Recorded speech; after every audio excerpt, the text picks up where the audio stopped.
Bueno, mi nombre completo es Alejandro Juan de Andrea, soy nacido en la localidad de Sarandí, actualmente sigo viviendo en el mismo lugar, en Sarandí. Cuando tenía 18 años me tocó hacer el servicio militar obligatorio que había en esa época, y faltando poquitos días a irme de baja, nos enteramos que se había recuperado Malvinas, y bueno, ahí nosotros contentos, como todos estábamos contentos por haber recuperado parte del territorio nuestro, pero a su vez nos pusimos a pensar de que nosotros, al estar dentro de una guarnición militar, por ahí nos iba a tocar ir al continente o a la parte, digamos, de la parte sur o a Malvinas. Es así que, bueno, nos vuelven a reincorporar a la mayoría de los que estábamos haciendo el servicio militar el día 9 de abril, y el 13 de abril nos mandan con destino al sur del continente, pensando que nos íbamos a quedar en Río Gallegos. Realmente no fue quedarnos en Río Gallegos. Cuando llegamos a Río Gallegos había un avión de Aerolíneas Argentinas, nuestra aerolínea de bandera, le habían sacado todos los asientos y ahí nos suben a esos aviones y vamos a destino a Malvinas. Yo pertenecía a una unidad que se llama Regimiento de Infantería 7 de La Plata, con asiento en La Plata. Bien. Yo quería centrarme, principalmente le quería hacer consultas, preguntas, previo a lo que fue Malvinas, sobre sus primeros años de vida, en qué ambiente creció, cómo estaba conformada su familia, qué recuerdos tiene de aquellos años, previo a lo que fue la guerra. Bueno, realmente mi familia fue una familia, como siempre digo, constituida entre papá, mamá y mis hermanos. Éramos una familia siempre fuimos una familia muy unida, de origen italiano, ¿no? Tradición italiana, donde siempre nos juntábamos abuelos, tíos, los domingos, y bueno, hacíamos una comida y nos juntábamos todos. Hacíamos la vivencia de familia, ¿no? Que hoy esto un poco se ha perdido, esto, de la convivencia, digamos, de la unión de la familia, ¿no? No digo que esté bien ni que esté mal, sino, digamos, de la actualidad, las diferencias que hay.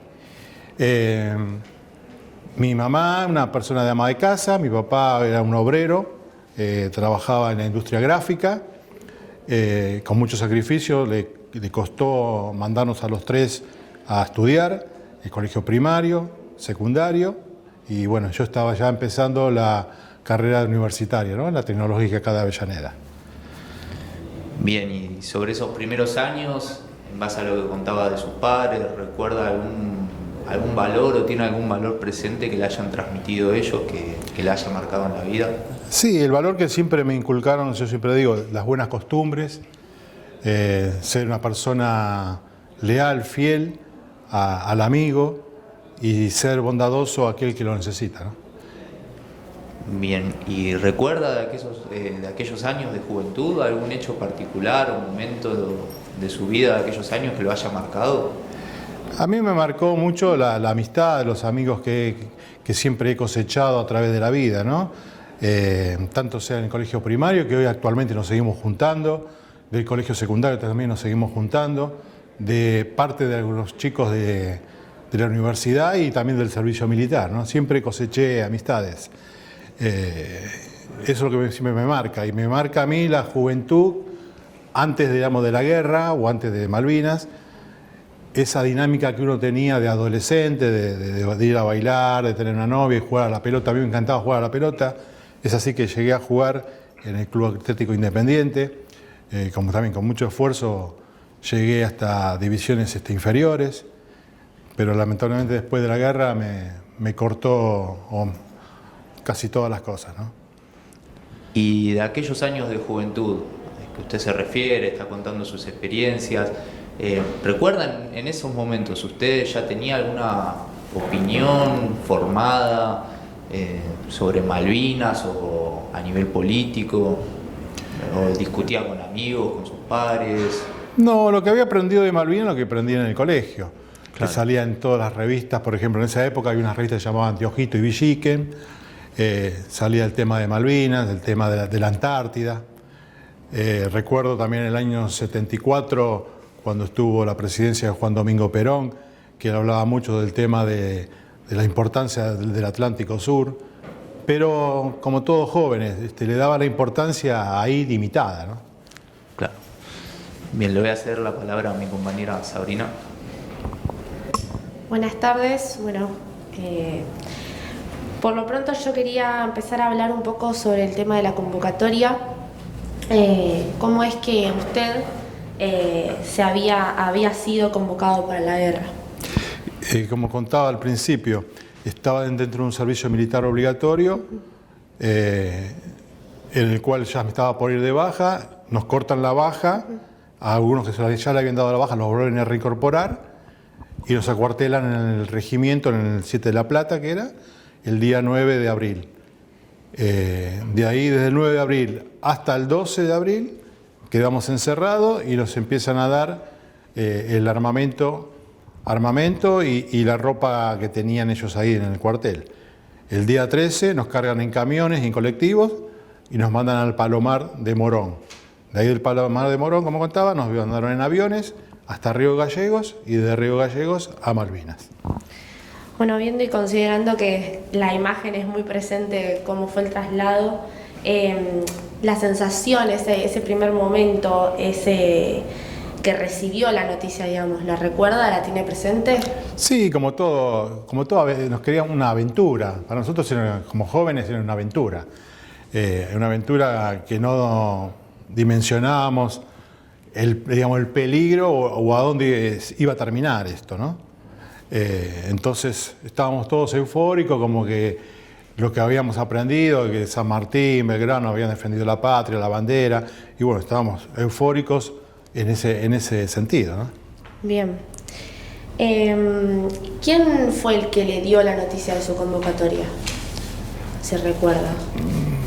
Había en ese momento, bueno, el jefe del regimiento, creo que era un teniente coronel, era. Perfecto. ¿Tuvo tiempo para prepararse, despedirse de sus familiares? No, lamentablemente no. No, porque justamente cuando mis padres pueden llegar al regimiento, nosotros ya nos íbamos en los camiones, en el colectivo, y los pude saludar, viéndolo de lejos, digamos, saludándolos así, a la distancia, ¿no?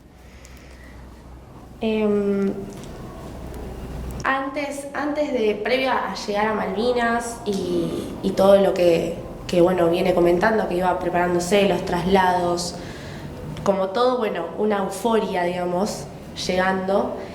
¿Hubo previo una preparación, algún entrenamiento? No, lamentablemente. Mirá, yo te voy a decir, porque a veces las cosas, como yo digo, hay que decir las verdades, ¿no?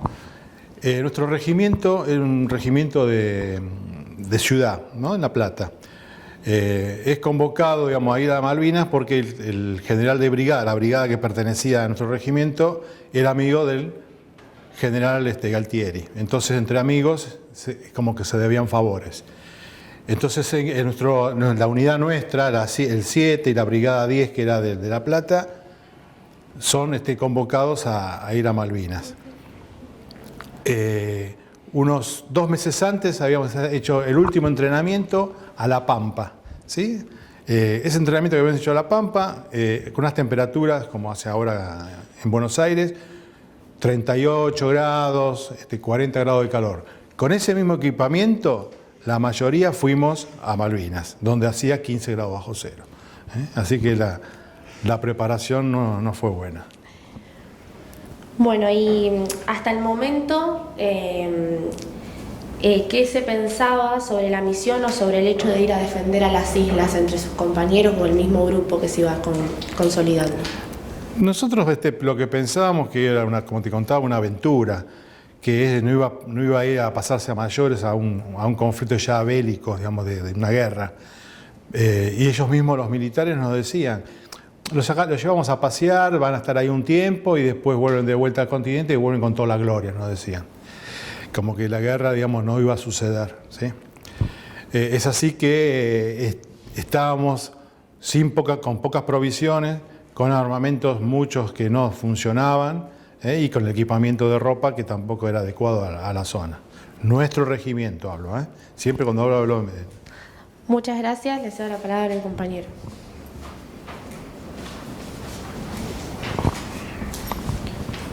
Bien, yo le quería consultar específicamente sobre el papel o función específica que usted cumplió en el conflicto, tanto en combate o mismo fuera de escenarios de combate, qué tareas desarrollaba una vez que llegó a la isla. Bueno, yo era un soldado conscripto, tenía un fusil que se llamaba un FAL, el armamento, es un fusil automático liviano. Y lo que tenía, bueno, la misión mía era, teníamos un pozo hecho por nosotros en Malvinas, pues se llamaba Pozo del Zorro, y en cada pozo éramos entre 2 y 3 compañeros, es decir, éramos 3 dentro del pozo. La misión era defender el momento del ataque contra los ingleses, ¿no? Y entre compañeros, entre pares en la isla, ¿cómo era la relación? ¿Se apoyaban? ¿Había camaradería? No, sí, muy buena. Realmente, yo siempre digo, cuando fuimos a Malvinas, conseguíamos un pedazo de pan y se repartía el pan ese entre todos. Conseguíamos algo y se repartía. Es así que había muchos, te cuento un caso o una anécdota. El regimiento nuestro que estábamos habían venido del regimiento Patricio, que era en clase 63. Recién los habían incorporado. Esos muchachos que habían llegado a las islas no sabían ni cómo cargar el fusil, realmente no tenían entrenamiento de nada. Nosotros, digamos, nos creíamos que éramos soldados viejos con experiencia, le enseñamos cómo se hacía cómo se cargaba el fusil, cómo se limpiaba, cómo se desarmaba. Le transmitíamos eso. ¿Y de usted o junto a sus compañeros, a sus camaradas, recuerda algún hecho o situación difícil que les hayan tenido que atravesar? Y la muerte de compañeros, cargar compañeros o taparlos, realmente, es muy doloroso. Yo siempre digo, cuando a veces doy alguna charla a los colegios, tanto sea primario o secundario, que la guerra no es un juego de celular o un juego de computadora. Una cosa es jugarlo y otra cosa es vivirlo. Es muy difícil, es muy difícil. Sobre el 1 de mayo, ¿tiene algunos recuerdos o experiencia que quiera compartir? Sí, el 1 de mayo fue el primer ataque de los ingleses. El primer bombardeo que nosotros lo veíamos ahí donde estábamos en los montes, veíamos el ataque al aeropuerto que había en Malvinas. Lo bombardeaban. ¿Y usted en ese momento qué tareas estaba desarrollando cuando se comienzan los bombardeos? Estaba dentro de un pozo. Si cada vez que empezaban los bombardeos íbamos a los pozos. Ellos nos habían enseñado, los militares de carrera, que la mejor protección era estar dentro del pozo. Que era muy no era tan factible que las bombas cayeran dentro del pozo. Claro. Te daba la protección.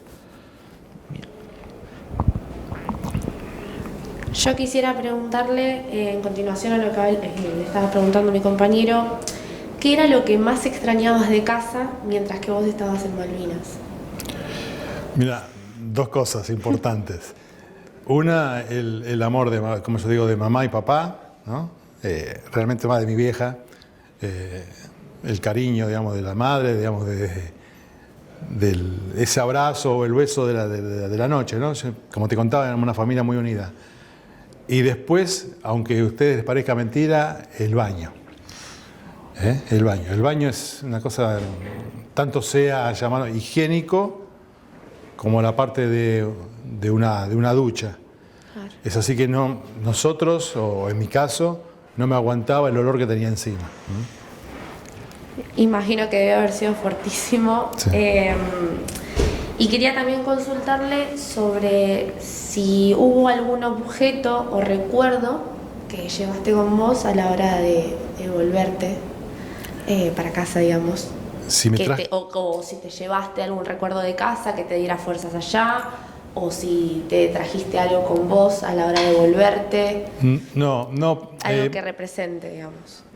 Traerme no me pude traer nada porque la cuestión fue muy rápida, ¿sí? Fue un despojo terrible. Llevarme tampoco me llevé nada. Lo único que tenía era que había un cura párroco que nos había dado una misa antes que empezaba todo el conflicto allá en Malvinas, y nos habían dado un crucifijo, un rosario, un crucifijo a cada soldado, y bueno, trataba de agarrarlo y rezar a las noches. Y después, bueno, otra cosa que a mí me dio que me mantuvo mucho en pie, fue una de las tantas cartas, una que recibí una sola carta, digamos, todas las cartas cuando llegaban, de mi vieja. Las leía todas las noches y miraba al cielo y decía, viejita, quédate tranquila que voy a volver, ¿no? Y la leía. No sé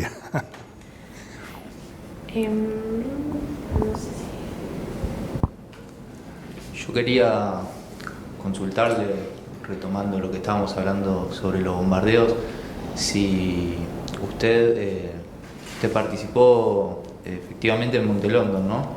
No, Monte London. Yo te voy a explicar cómo fue el tema. Yo estuve en la zona de Willis Reach.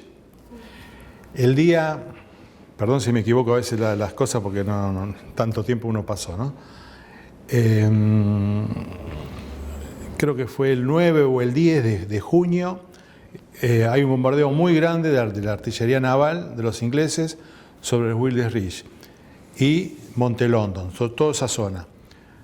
Se queda sin comunicación. Es así que, bueno, el agente de comunicación que estaba en Willis Reach es abatido por una de los proyectiles. Algunos fueron lastimados. Creo que estaba el teniente Guido Bono y varios soldados, el soldado Bayo, que ahora está gerente de comunicación, y otros soldados más, y fueron llevados a la ciudad, ¿no? A Puerto Argentino. Y nos quedamos sin comunicación entre Monte London y Willis Reach. Entonces había un mayor que se llamaba Mayor Pérez Cometo. Como él sabía que yo estaba estudiando acá en la Tecnológica, me dice, ¿vos te animás a ir a hacer el recorrido del cableado? Porque antes las comunicaciones con cable, no era como ahora con inalámbrico, ¿no? O a través de la telefonía satelital. Entonces, digo, sí, yo no tengo problema, yo recorro el cable y donde esté cortado lo voy arreglando. Entonces me dan un rollo de cable y una cintiladora, mayor. Y me da, se llama un santo seña. Santo seña es porque si me para alguna patrulla, digamos, me acuerdo que en ese momento era oveja negra. Si decía santo, entonces decía oveja y otro te decía negra. Entonces sabías que era de los mismos. Y el día 11, a la tardecita, eso de las 5 de la tarde, me manda para Monte London con todo eso. Que vaya recorriendo el sistema del cable y vaya reparando lo que estaba roto a través del bombardeo que habíamos sufrido. Porque la gente de comunicación no se había quedado, digamos, lo había mandado a Puerto Argentino. Bueno, yo empiezo a recorrer, empiezo a reparar, a arreglar, bueno, empiezo a encontrar con algunos compañeros, bueno, la charla, digamos, la demora, llámalo así. Y se me hace tipo 7 de la tarde, llego a Monte London. Ahí había un mayor que estaba a cargo, que se llamaba Mayor Carrizo. Me comunico con la gente de él y digo, yo vengo, me manda el Mayor Pérez Cometo, estoy reparando los cables para ver si hay comunicación de vuelta. Calculo que terminé de hablar con él y a la media hora empezó de vuelta un bombardeo muy grande de artillería inglesa. Y me quedo atrapado, digamos, en Monte London yo. En eso te iba a decir, yo tenía un fusil como se decía FAL. Entonces el mayor me dice, para que no sea muy pesado, te cambio por una ametralladora que se llama PAN. Es una ametralladora de la Segunda Guerra Mundial, que no sirve para nada, pero bueno, me dieron eso. Y bueno, yo estaba ahí y no sabía qué hacer, digamos, mi posición no era esa. Entonces empieza un bombardeo muy grande, muy grande, serían 8:30. Entonces me dice el agente del mayor Carrizo, quédate acá hasta que termine el bombardeo, después volvete de vuelta.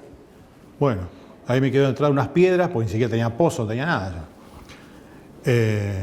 Termina el bombardeo y a las, 9, 10 sería, al rato, al tiempo, empiezan los disparos entre soldados argentinos y los ingleses. Y bueno, yo ahí me empiezo a retirar, tratar de replegarme a mi posición original, digamos, ¿no? Porque con esa ametralladora que tenía no iba a poder hacer nada. Así fue más o menos la historia mía, ¿no? Es decir, estuve parte en Willis Reach y parte en Monte London. Bien, y quería consultarle sobre, una vez finalizado lo que fue el conflicto, ya más yendo al regreso al continente, ¿cómo se desarrolló el regreso al continente? Si usted recuerda, cómo volvió. Sí, nosotros fuimos, cuando caímos fue prisioneros, quedamos ahí en Malvinas esperando, digamos, a dónde nos iban a disponer, a dónde nos iban a mandar. Primero decían que nos iban a mandar a Uruguay, que después que Argentina no nos quería recibir, hasta que se define que nos cargan, digamos, había una mesita de la Cruz Roja Internacional, te tomaba la información tuya y te subían a un buque que se llamaba Canberra, un buque inglés, un transatlántico era. Y de ahí fuimos a Puerto Madryn, el día, creo que 19 fue. Ese día llegamos a Puerto Madryn, que es tan famoso, si alguno leyó la historia de Malvinas, ese día que Madrid se quedó sin pan.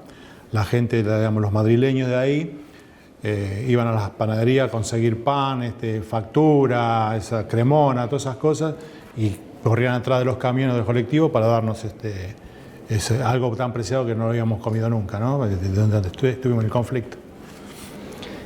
Y cuando usted regresa al continente junto a sus camaradas, cuando los reciben dentro de lo que es el ejército, ¿les hacen algún tipo de pregunta, los interrogan, sí, o les bajan algún tipo de línea sobre qué se puede hablar y qué no?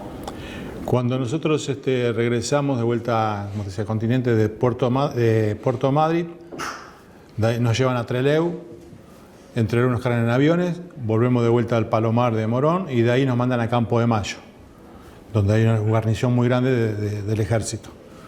Ahí, nos dan ropa nueva, nos dejan bañar y nos dan por día, creo que 5 comidas por día para engordarnos. Yo pesaba, ahora estoy bien, de comer asado, ¿no? De comer pizza, pero pesaba en ese momento 45 kilos.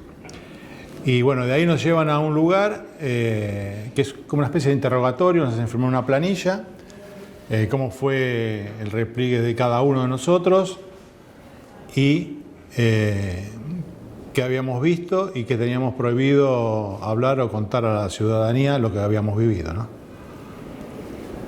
Por eso muchos quedamos, o en su momento quedamos cerrados sin contar nada, que fue muy doloroso eso para nosotros, porque nos comíamos toda la bronca, claro, o lo que nos habíamos sucedido para adentro.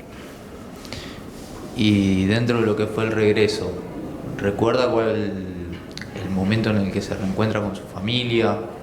¿Cómo fue? Bueno, ahí de Campo de Mayo estuvimos creo que 4 o 5 días. Al 5.º día nos vuelven a cargar en colectivos, todos tapados con los vidrios con papel de diario, de noche, serían las 9 de la noche, un horario así, 8 o 9 de la noche, y nos llevan al regimiento nuestro en La Plata. Cuando llegamos al regimiento, no había nadie, si nadie sabía nada que íbamos a regresar al regimiento. Entramos al regimiento, de ahí nos dicen que nos podíamos volver a casa y que queden tranquilos y se tómense en el colectivo y cosas, que no van a pagar nada porque son los héroes de Malvinas, decían. Que lamentablemente muchos muchachos no los dejaban viajar ni colectivo, nada. En mi caso, igual que otros muchachos, nos acercamos a las casas ahí cercanas al regimiento y le pedimos si podíamos comunicarnos con nuestros padres. Bueno, me acuerdo de una señora muy, muy gentil, dice: quédense tranquilos, denme los números y yo les voy a llamar. Bueno, la mujer nos hizo entrar, ahí, bueno, cada uno tratábamos de llamar. Yo llamé a mi casa, mi mamá no entendía nada, mi papá tampoco. Me dicen mis viejos: bueno, quédate ahí que nosotros te vamos a ir a buscar. Serían como las 11, 12 de la noche, no sé. En ese tiempo no había ni autopista, no había nada. Había un camino que era directo a La Plata que tardaba hora y pico. Y bueno, yo me quedé ahí esperando hasta que apareció el auto con mi papá y mi mamá.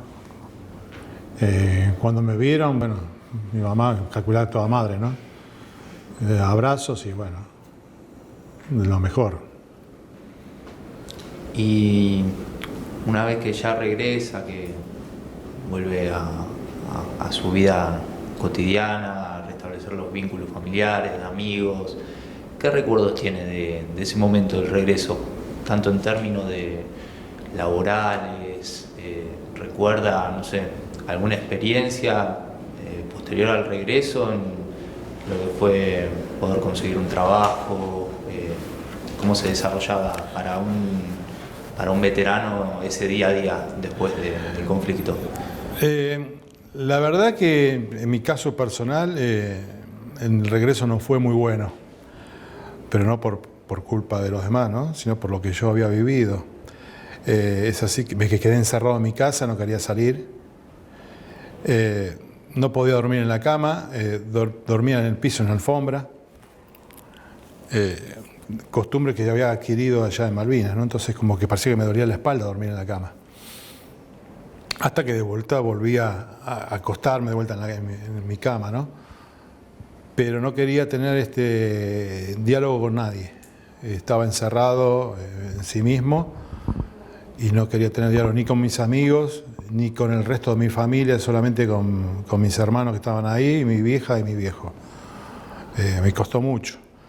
Es así que, bueno, uno de mis familiares eran amigos de un doctor o de un psiquiatra que estaba en el Borda, que creo que era director él, no sé si de un área o director de ese momento.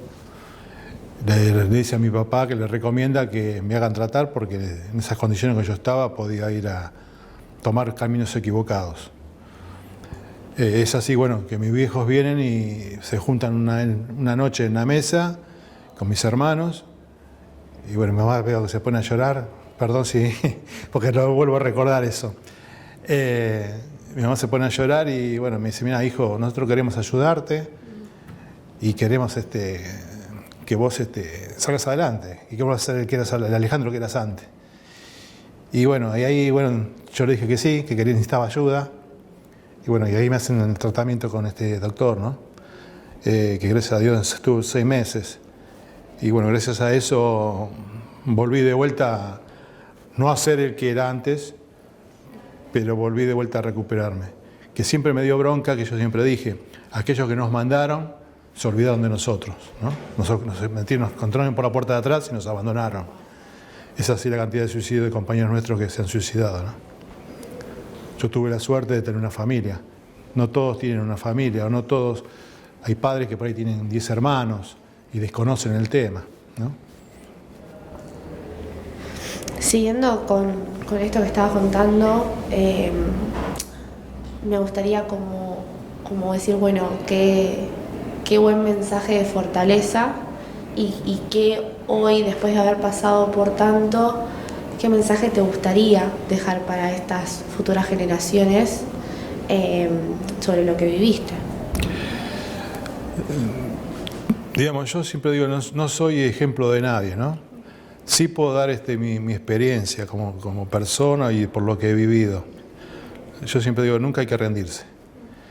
No hay que bajar los brazos, hay que tratar de darle para adelante, de rodearse siempre de la gente que uno cree que lo quiere, que lo apoya, y escuchar, ¿no? Porque yo gracias a que escuché, al amor de mi familia, y al no rendirme, logré estar de vuelta como estoy hoy acá con ustedes, ¿no?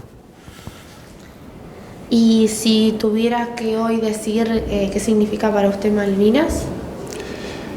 Y mira, yo tuve la posibilidad, volví a ir en el año 2007 a Malvinas, ¿sí? Después del conflicto, volví a ir con mis compañeros que había estado acompañando la trinchera.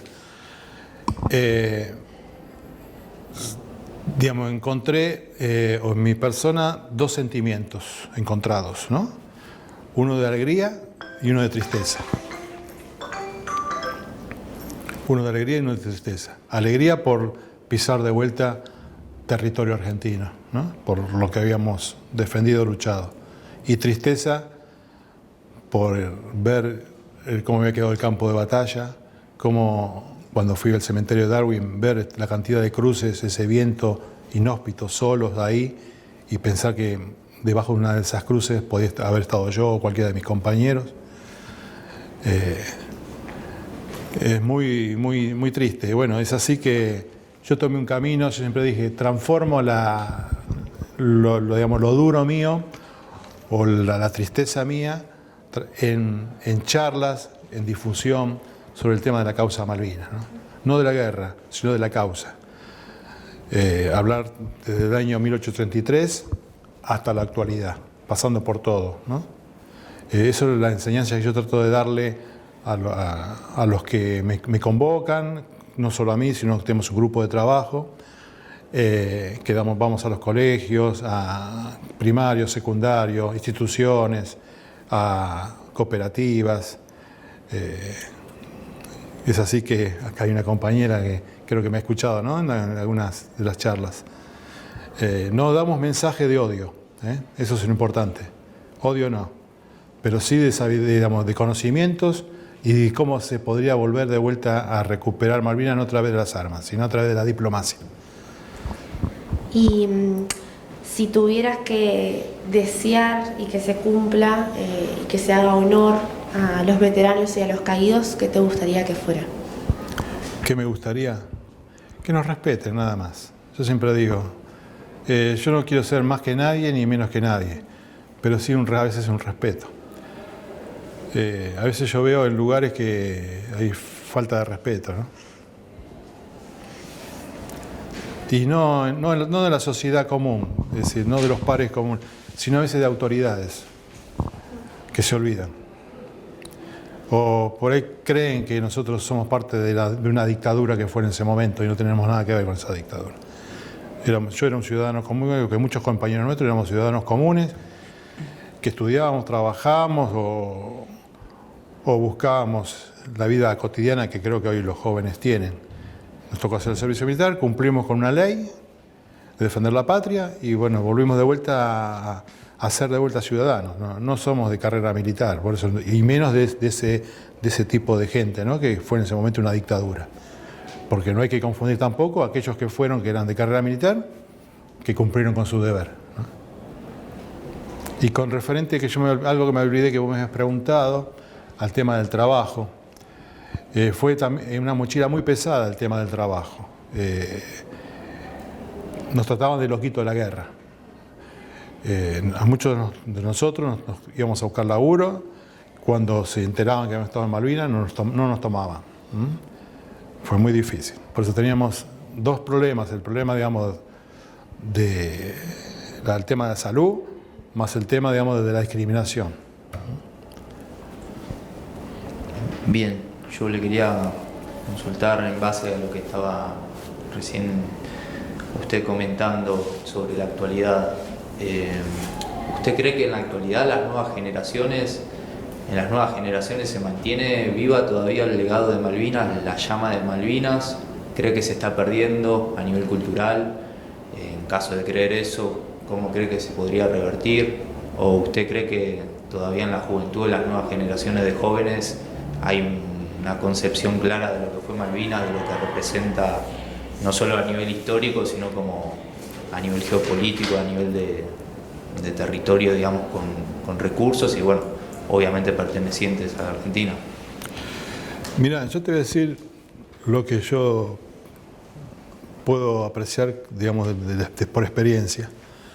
Yo siempre digo, la juventud no tiene nada que ver a veces con las cosas, con los gobernantes. El gran problema de la juventud no es que se perdió el tema de Malvinas, es que no tienen conocimiento. Se ha perdido el conocimiento o transmitir la información. Se volvió a revivar de vuelta el tema de Malvinas con el tema del Mundial, con las canciones que hablaban sobre Maradona, Messi, y bueno, el tema de Malvinas, los jóvenes, los chicos de Malvinas, bueno, se volvió a revivir. Pero muchos cantaban la canción y no sabían, digamos, del suceso de Malvinas, ¿no? ¿Cuál es la importancia? Porque, ¿qué pasa? Siempre los gobiernos, sin dar nombres quiénes estuvieron y quién no, siempre le dieron espalda al mar argentino, siempre viendo la pampa húmeda y nunca viendo la importancia económica que tiene nuestro mar, ¿sí? En especial el Atlántico Sur.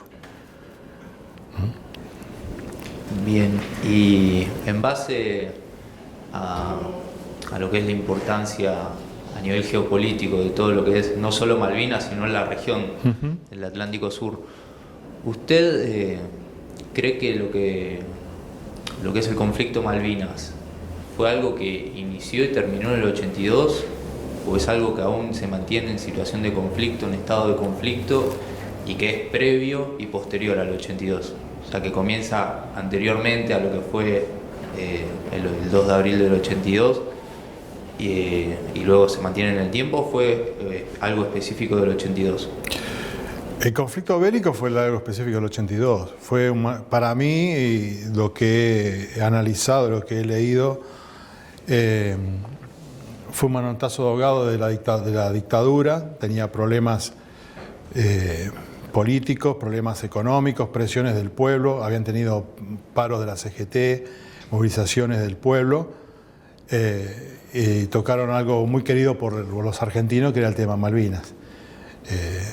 Porque si vos haces un análisis, en el año 74, bajo el gobierno de Juan Domingo Perón, hubo un acercamiento muy grande entre el tema Argentina e Inglaterra. Íbamos a tener una bandera compartida durante 20 años, explotación en conjunta, y después pasaba a manos argentinas, el territorio de manos argentinas de vuelta. Es así que maestros argentinos iban a enseñar castellano a Malvinas, había intercambio, le hicimos una pista de aterrizaje a través de la línea aérea del Estado, YPF colaboraba con petróleo y combustible a Malvinas, es decir, había un intercambio muy grande con los isleños, conjuntamente con nosotros. Ellos venían, los isleños venían a atenderse a Comodoro Rivadavia, a los hospitales, venían a estudiar muchos a la facultad ahí en Córdoba. Había un acercamiento muy grande.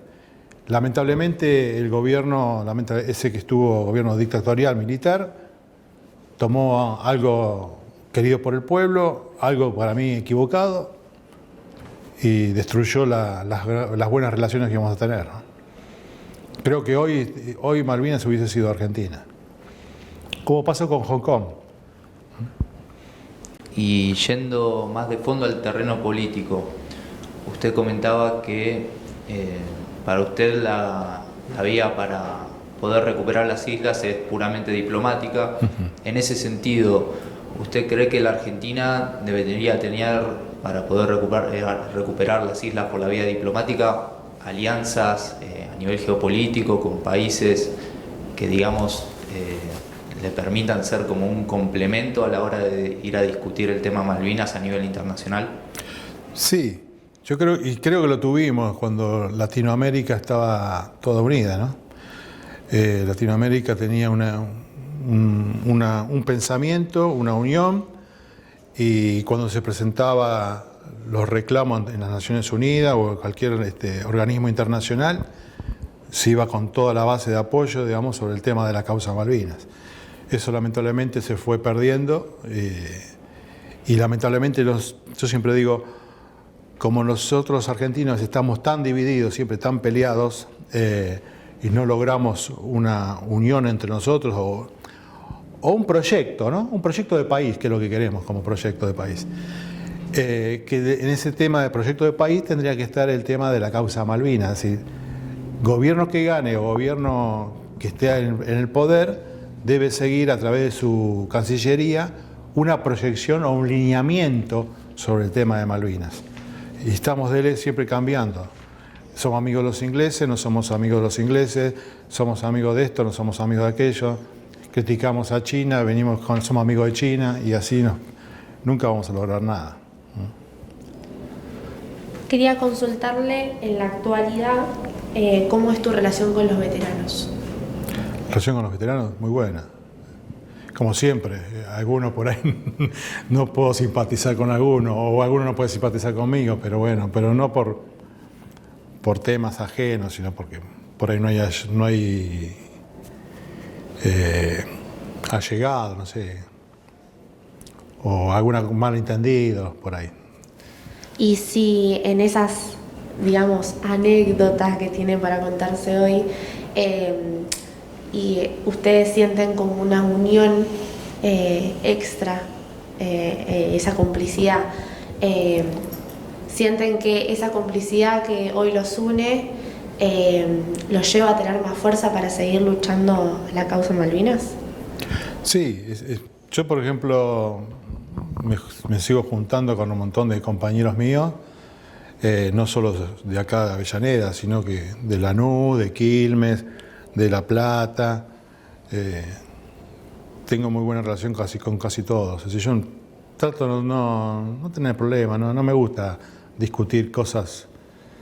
Por ahí uno puede tener alguna forma de pensar diferente, pero la idea es mantener, es así que todas las luchas que hemos hecho, porque nada nos vino de arriba, como yo siempre digo, todo lo que hemos logrado a través de derechos para los combatientes de Malvinas, a través de luchas, y ahí siempre estuve en cada lucha.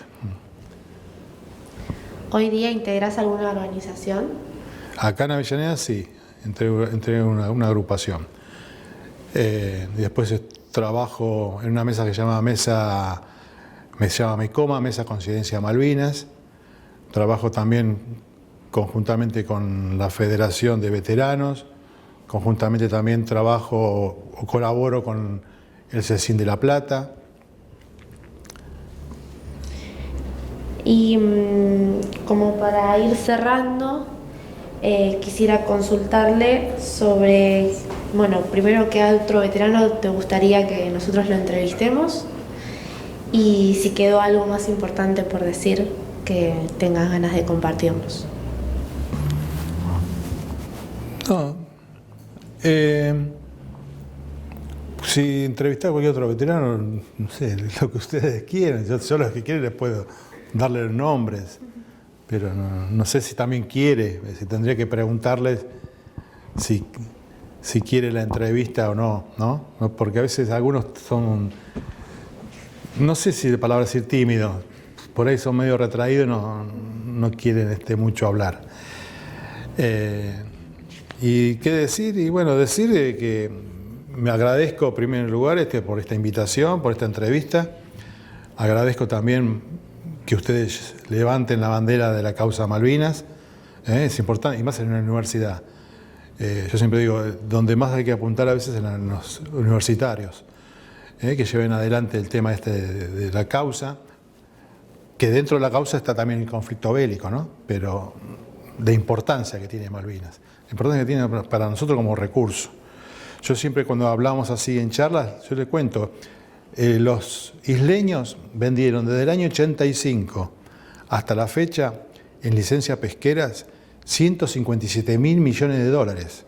Es decir, 3 veces más la deuda que nosotros debemos. Así imagínense, con esa plata, bueno, no sé si se la llevarían o no los políticos, pero la plata que tendríamos en las arcas nuestras del Estado, ¿no? El Atlántico Sur es una zona muy, muy rica. Por eso están los ingleses ahí. Por eso hay muchos, los chinos querían montar una base también en la parte sur. Nosotros tenemos que estar neutral a eso. Lo que tenemos que luchar por nuestros intereses, por nuestros recursos, ¿no? Que es el bienestar de todos los argentinos.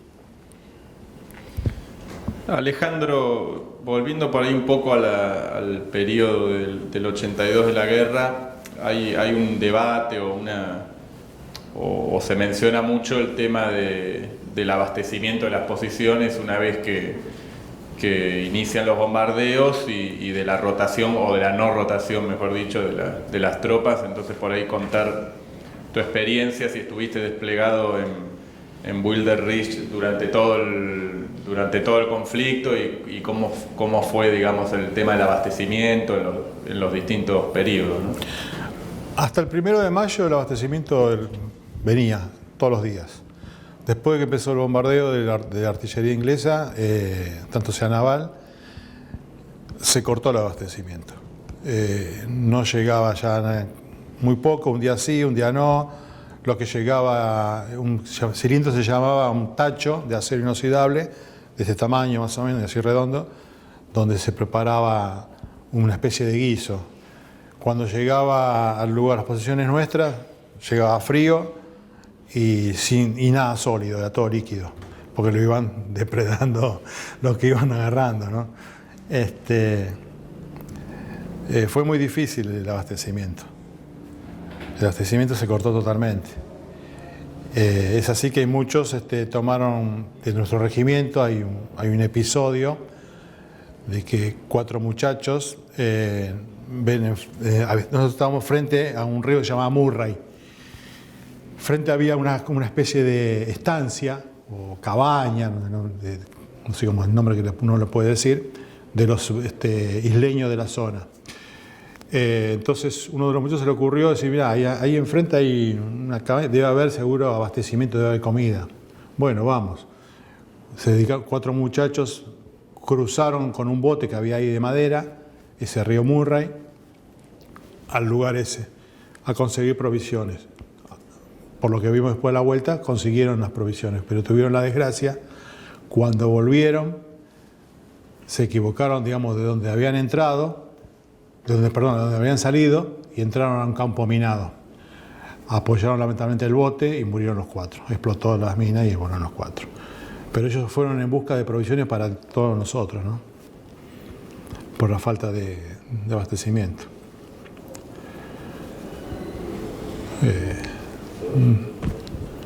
Y después, bueno, el material bélico nuestro muy pobre, muy pobre.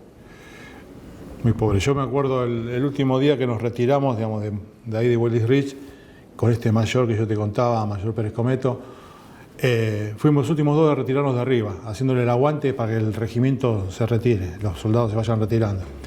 Yo le cargaba los cargadores y él tiraba, él como era militar ya y sabía, tiraba, tiraba, y bueno, yo le cargaba los cargadores y cada tanto yo también tiraba. Y fue así que después nos fuimos arrastrando por una línea y pudimos retirarnos también por nosotros. Pero nos habíamos quedado sin municiones. Ese fue el repliegue de Willis Ridge. Antes del cese del fuego, o sea, fue el repliegue y después se produjo el cese del fuego.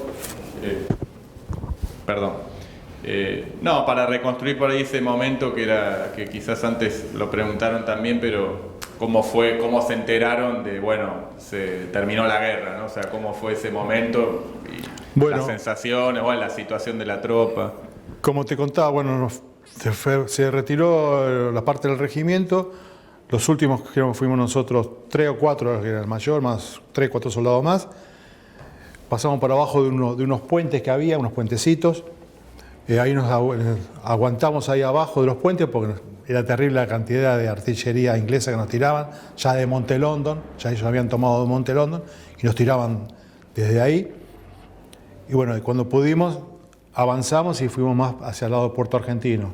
Cuando llegamos a Puerto Argentino, ahí trataron de hacer como una especie de barricada, llamarlo así, sobre los lugares para decir el aguante que iban a venir los ingleses. Yo no sé si se dieron cuenta o qué, que iba a ser una masacre. Entonces nos dijeron, no, nos vamos a los galpones y quédense dentro de galpones. Y había unos galpones ahí en el puerto, que era una cancha como era de básquet que había, el correo, que era parte del correo de ellos, de los ingleses. Y bueno, ahí nos fuimos metiendo. Y nos enteramos que iban a dar la rendición. Que no fue una rendición, según nos dijeron que iba a ser un cese el fuego. La rendición la hacen en los años 90 a Menem en Madrid, que se llama Acuerdo de Madrid 1 y como Acuerdo de Madrid 2. Yo soy clase de 71 y sé que a las 70 y a las 72 le pasa lo mismo. Siempre es un honor y una emoción para nosotros saludar a un soldado de la patria, así que te saludo formalmente. Mientras ustedes estaban en la trinchera dando la vida por nosotros estábamos en sexto grado, séptimo, acá en el doque en la 31 y nos hacían hacer dibujos, juntábamos pilchas, juntábamos comida. ¿Le llegó algo alguna vez de todo eso? No. Lamentablemente, esa manía que a veces tenemos, se rastrillaron todos, parte quedó en Comodoro Rivadavia y Río Gallego, porque después del 1 de mayo ya los aviones Hércules que viajaban, digamos, de continente a las islas iban al ras del agua para que no detectaran los radares, ¿sí? Que gran trabajo que hicieron, la verdad, los pilotos argentinos, hay que sacarse el sombrero porque uno cuando lee las historias contadas realmente o por ellos o por libros, hay que reconocer realmente lo que hizo la Fuerza Aérea y el Ejército, ¿no? En la parte de aviación. Se cortó el abastecimiento. Lo poco que llegó no llegaba a los lugares, digamos, la gente que estaba o los soldados que estaban en Puerto Argentino tenían sí el aprovisionamiento de las cosas, pero los que estábamos en los montes no llegaba nada. En mi casa, por ejemplo, me habían dicho que habían mandado como 7 u 8 encomiendas, no llegó ninguna. Y después, no sé, hay historias reales que se encontraron en el sur, chocolates con, digamos, que lo abrían y le ponían el nombre, soldado, come este chocolate, y después lo encontraban vendiéndolo en un kiosco o en esas cosas, ¿no? Nosotros a esa edad sentíamos que participábamos de alguna manera con ustedes haciendo esas cosas. Evidentemente fue un engaño, nunca pasó nada de todo eso. Sí, pero honestamente yo siempre digo, soy orgulloso, digamos, de la gente que trabajó, en este caso como vos me estás mencionando, orgulloso de esas madres que tejían ahí la 9 de julio, ropa, digamos, guantes, bufandas. La colaboración, digamos, como me hizo acordar esas cosas a cuando yo había estudiado lo de San Martín, que también el pueblo colaboraba y trabajaba para que esos soldados puedan cruzar los Andes, ¿no? En este caso es lo mismo. Esa ayuda de patriotismo de argentino, la verdad que a mí siempre me enorgullece. Que ojalá lo pondríamos en práctica, yo digo, y todos los políticos, digamos, de la forma que piensen, se pongan todos sentados en una mesa y digamos, bueno, arranquemos de esta forma, por el bien de todos. Porque yo a veces no puedo concebir cómo hay hermanos o compatriotas nuestros que no tengan para comer en un país tan rico, ¿no?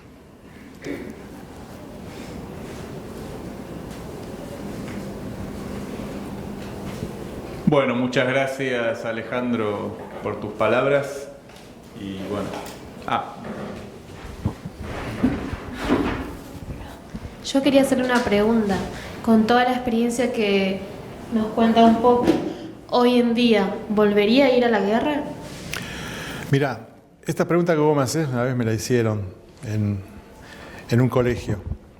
Y yo le contesté muy simple a los jóvenes. Volvería a ir a la guerra para que no vayan ellos, por experiencia, pero no porque yo quiera. Es decir, antes que vayan los jóvenes y pasen lo que yo pasé, prefiero volver yo. Dar la vuelta a mi vida.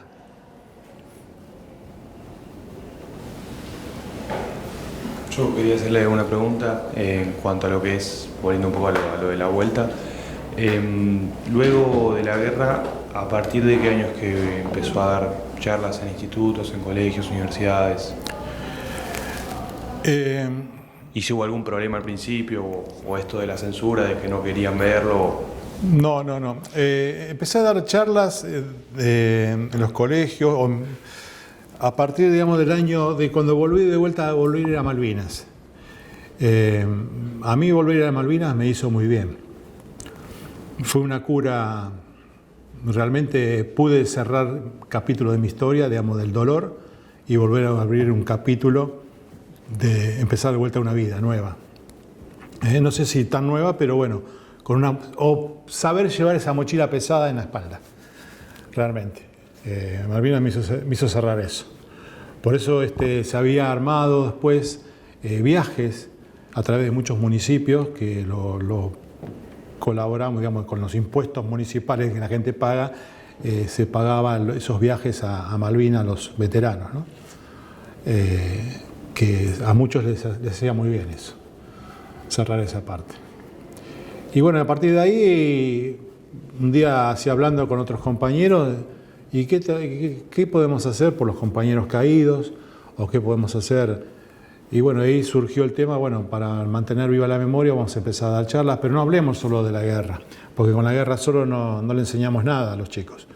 Vamos a hablar, entonces me dijeron, vamos a hablar de la historia de Malvinas, de cómo arranca todo, por qué nos pertenece, qué recursos hay, esa parte de la historia, la parte de geografía, la parte natural, las ciencias naturales. Es decir, hacer un contexto, digamos, de todo. Y después hablar un poco, digamos, de cuando volvió de vuelta a la democracia, cada gobierno que más o menos con su diplomacia o con su cancillería, qué es lo que fue haciendo, si a favor o en contra, para tener un panorama más o menos de cómo venimos enfocados al tema. Una pregunta más. A la vuelta, esto de que no les permitían hablar, dar charlas, ¿tuvo que firmar algún documento, algún archivo? Sí, sí, ahí como te contaba, ahí en Campo de Mayo nos dieron un papel donde el cual vos ponías todos los datos, toda la información y después te decías que es prohibido dar la información o conversar y te hacían firmar ese documento. Que todavía, después, digamos, de la guerra, duró casi un año más la dictadura militar, ¿no? Y que nos amenazaban con el tema, viste, que si se enteraban nos iban a mandar a Magdalena. Magdalena es una cárcel que había en ese momento allá en La Plata. Uno vivía con miedo. Por eso yo siempre les digo a los jóvenes, hoy tienen toda la libertad de ponerse la ropa que quieran, el color que quieran, hablar de lo que quieran, siempre con respeto, ¿no? Y dentro de la ley. Pero en mi época que yo viví no teníamos derecho a nada, solamente los que nos decían.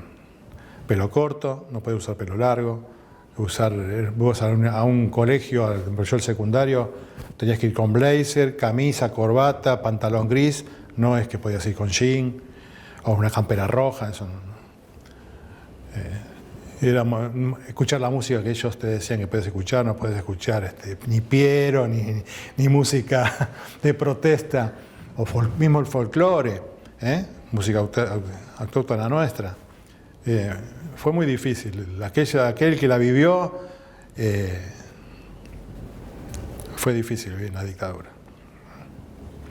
No sé si por ahí algunos, viste, te dicen el tema de la inseguridad o el tema... No sé qué decirte eso.